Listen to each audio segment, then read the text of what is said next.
Olha só o que Isaías fala para nós aqui lá no capítulo 22, que ele fala da profecia contra Jerusalém. Deus chamava o povo o tempo todo ao arrependimento. E através do coração deles, através do arrependimento deles, Deus decidiria o que seria feito. E olha o que ele fala aqui, bem no finalzinho ali do capítulo 22. Primeiro ali no 4 ele fala assim, ó. Portanto digo, desviai de mim as vistas e chorai amargamente. Não insistais por causa da ruína das filhas do meu povo, porque o dia do alvoroço, de atropelamento e confusão é este, da parte do Senhor, o Senhor dos exércitos, no vale da visão, um derribar de muros, clamor que vai até os montes. O vale da visão era chamado porque Jerusalém fica num vale, né? Ele fica entre as montanhas, né?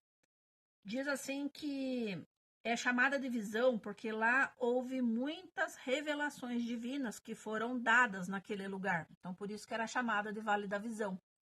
E ele ficava num vale realmente, né? Então, por isso de chamar dessa forma, né?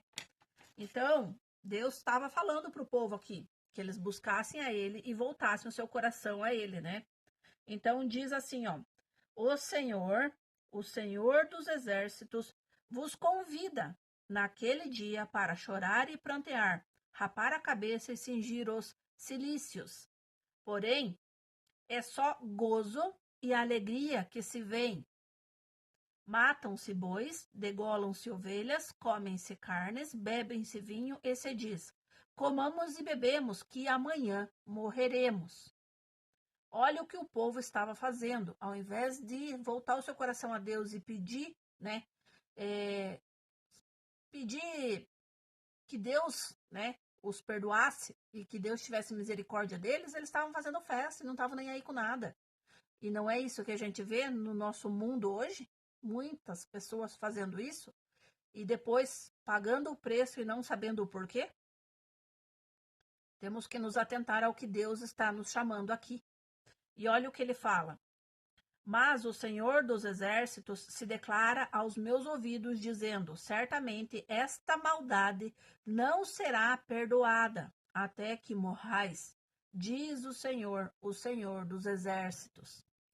Deus está nos dando chances ainda de voltar o coração para Ele, de nos arrependermos das coisas que a gente faz e fazemos coisas erradas.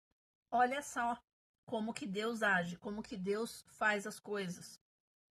Nós é que não temos muita paciência de esperar a hora certa, que Deus vai realizar o nosso sonho, que Deus vai nos honrar. Então a gente não tem muita paciência, mas olha como Deus faz. Conta aqui no capítulo 22 mesmo. Sebna é degradado e Eliaquim é exaltado. Então conta aqui que Sebna, ele era o mordomo do rei. Ele era o oficial do rei, o braço direito do rei.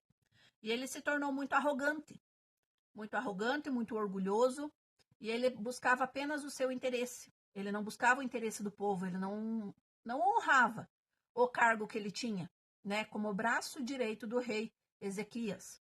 E o que aconteceu? Deus tirou ele da posição dele e colocou Eliaquim, que era, a princípio aqui, Eliaquim era apenas um oficial, né? Ele era um administrador, um simples oficial da corte. E ele foi substituído, ele foi honrado, foi colocado no lugar de Sebna como mordomo do rei, como primeiro-ministro, braço direito do rei. Por quê? Porque Deus via o coração dele, porque ele era uma pessoa que merecia ser honrado, que merecia estar nessa posição, porque Deus conhecia o coração dele. Até o significado do nome dele, olha o que fala aqui. Eliaquim significa Eli, meu Deus, e Aquim, estabelecer ou levantar. Então, ficou assim, né? Deus levantou Eliaquim, Deus honrou ele. Então, até o nome dele já estava, né? No propósito que Deus faria da vida dele. E ele se tornou o primeiro-ministro, né? Só que Sebna foi rebaixado, mas mesmo assim ele não ficou revoltado, ele não se rebelou. Ele continuou servindo primeiro secretário, fala assim, secretário real. Quando aconteceu lá, que foi enviado Eliaquim e o cronista, né? Sebna foi junto lá para falar com Rabsaqué, quando o Senaqueribe ameaçava invadir Jerusalém, né? Então, ele não se rebelou, ele soube descer da sua posição. E eu creio que ele deve ter percebido que isso foi um propósito, né? E outro foi honrado no lugar dele. E quando a gente não honra o que Deus nos dá, não é exatamente isso que acontece? Ele tira de nós e dá a outra pessoa. Se Deus está vendo que você não está valorizando algo que ele te deu, ele vai tirar de você e vai dar a outra pessoa. Se ele vê que outra pessoa não está valorizando o que ele deu, o que ele colocou nas mãos dele para ele administrar aqui nessa terra, porque aqui somos administradores das bênçãos que Deus nos dá, ele vai tirar dessa pessoa e vai dar a outro que vai valorizar. E isso acontece. Realmente acontece mesmo. Então, olha o que Isaías falou lá, né? Da profecia que ele deu lá, que Sebna seria degradado e Eliaquim seria exaltado. Eis que, como homem forte, o Senhor te arrojará violentamente, agarrar-te-á com firmeza, enrolar-te-á num invólucro e te fará rolar como uma bola para a terra espaçosa. Ali morrerás, e ali acabarão os carros da tua glória. Ó tu, vergonha da casa do teu Senhor, eu te lançarei fora do teu posto e serás derribado da tua posição.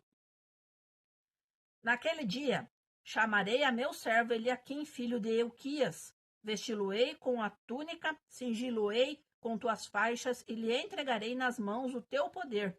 E ele será como um pai para os moradores de Jerusalém e para a casa de Judá. Porei sobre os seus ombros a chave da casa de Davi, e ele a abrirá e ninguém fechará. Fechará e ninguém abrirá. Fincá-lo-ei como uma estaca em lugar firme, e ele será como um trono de honra para a casa de seu pai. Naqueles dias, o Senhor dos Exércitos, a estaca que fora fincada em lugar firme será tirada, será arrancada e cairá, e a carga que nela estava se desprenderá, porque o Senhor o disse. Então, eu imagino assim, que quando Isaías falou isso, Sebna, por seu orgulho, por sua prepotência, por sua arrogância, não deve ter acreditado que isso aconteceria, né? E aconteceu. Só que depois ele não se rebelou nem nada. Ele diz aqui, pelo menos, né, que ele aceitou e que mais tarde ele ainda foi junto com os que foram designados lá para falar com Senaqueribe lá, que estava querendo invadir Jerusalém lá, sobre o que Deus tinha enviado, sobre o que o rei Ezequias mandou falar. Então, a gente vê aqui exatamente o que Deus faz na vida da gente. Se a gente honrá-lo, ele vai nos dar glória, ele vai nos dar tudo de bom. E se a gente desonrar, ele vai tirar o que nós temos.